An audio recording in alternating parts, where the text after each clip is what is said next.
70 ஆண்டுகால கோரிக்கையான அவிநாசி அத்திக்கடவு திட்டம் இன்றைக்கு நிறைவேற்றப்பட்டு கோவை, திருப்பூர், ஈரோடு மாவட்டங்களில் உள்ள 35 லட்சம் மக்களுக்கு மேல் பயன்பெறக்கூடிய இந்த திட்டம் இன்றைக்கு நிறைவேற்றப்படுகிறது.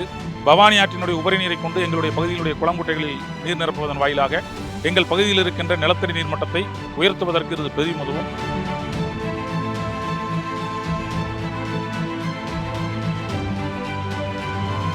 இந்த நேரத்தில் நம்முடைய தமிழக முதல்வர் அவர்களுக்கும் மற்றும் அமைப்புகளுக்கும் எங்களுடைய விவசாயிகளின் சார்பிலே நன்றியை தெரிவித்துக் கொள்கிறோம்.